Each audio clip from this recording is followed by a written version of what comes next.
Welcome to Her Remarkable History. Remember, to support our channel, please subscribe. The tragic life of Elizabeth Boleyn, the mother of the Boleyns. The Boleyns have gone down in history as one of the Tudor period's most scandalous and power-hungry. The most prominent member of the family was Anne Boleyn, who married Henry VIII and became his second wife. However, their relationship divided and split England to its very core. Anne, a woman of strong morals, refused to become the king's mistress, like her sister had done so. But this pursuit of Anne led Henry to split from the Catholic Church and be declared the supreme head of the Church of England. The Boleyns were initially linked to royalty and nobility throughout the Tudor period, with Anne's daughter Elizabeth later becoming Elizabeth I, a queen which many regard to be one of England's best. But what about the matriarch for the Boleyns? Who was Anne Boleyn's mother and Elizabeth I's grandmother? Elizabeth Boleyn was born around the year 1480 into the Howard family, who were very influential in politics at the time. Now, at the time in England, the Wars of the Roses was still griping the nation, and a few years after Richard III would come onto the throne, Elizabeth came from very noble beginnings, with her grandfather being created the Duke of Norfolk. They were linked closely at the time of the Yorkist dynasty, and in particular Richard III, who was known to have given the Boleyns large amount of land. However, Richard was killed at the Battle of Bosworth Field in 1485, and with this the Tudor dynasty began as the victor was Henry Tudor. The Boleyns managed to get through the next few years unscathed, and being loyal to Richard. In fact, it was during the reign of Henry VII that Elizabeth Boleyn, as a young girl, would make her debut at the royal court, and it was said that she was a popular young lady. The Boleyns were known for their marriage, and it presumed that when Elizabeth went to court, her family dreamed that she would marry a wealthy noble who would help to secure the future of the family, with finances and an elevated status because of the marriage.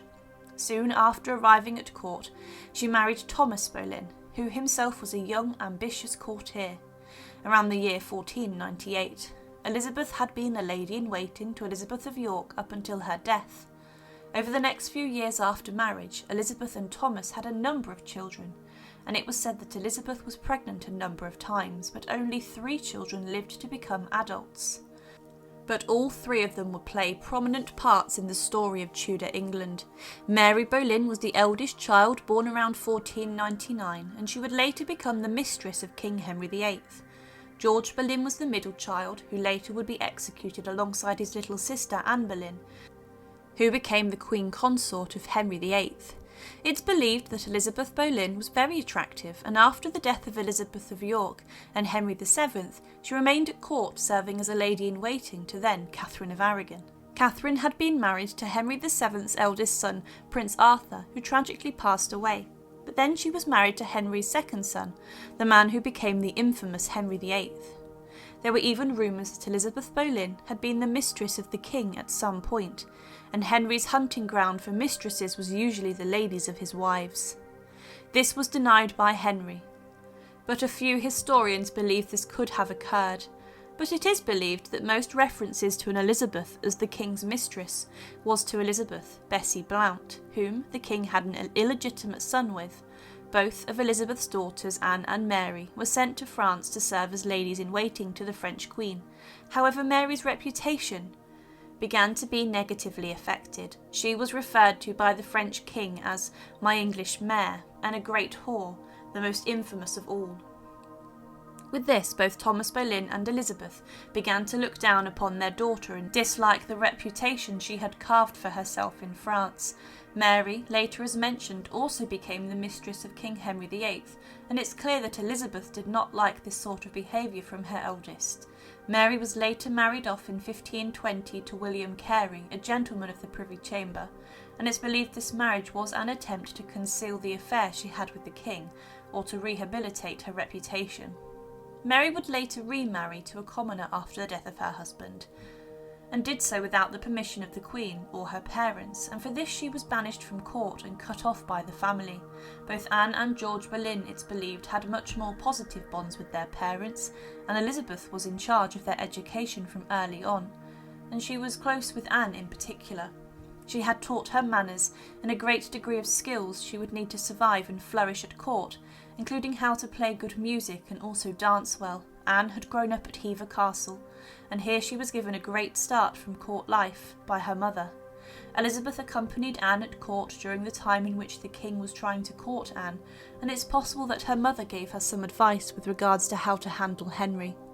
Elizabeth was close by Anne at a number of times, and she even went with her to view York Place, after Cardinal Wolsey, a fierce opponent of the Boleyns, had died.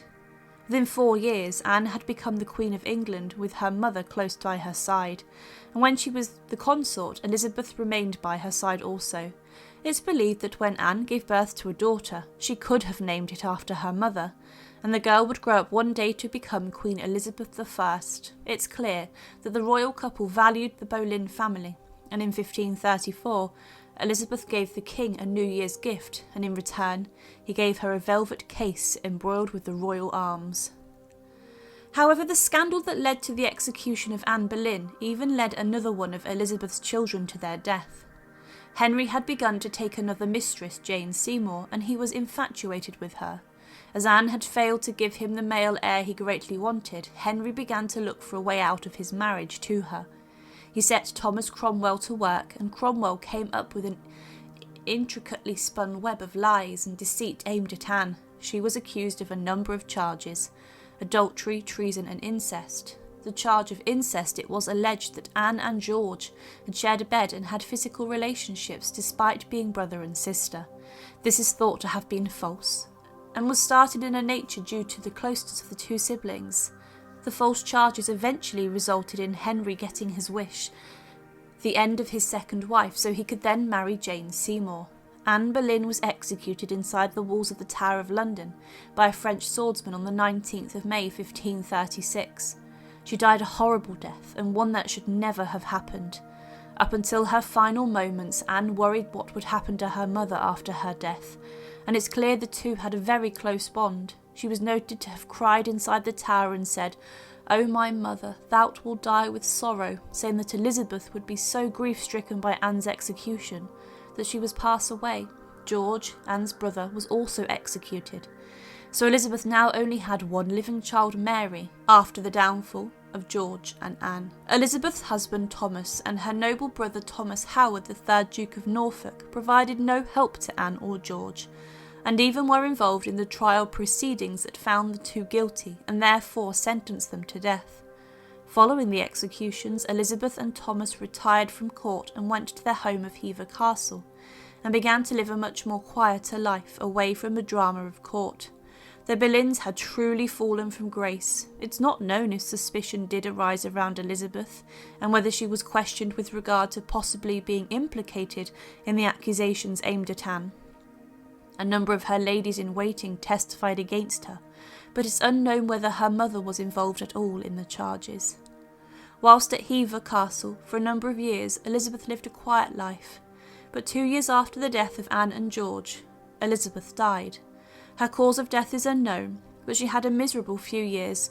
She had witnessed the death of a number of her infant children. She had also dealt with Mary Boleyn's banishment from court and disgrace, and she had also lived with the fact that her other 2 children were beheaded in front of a huge crowd.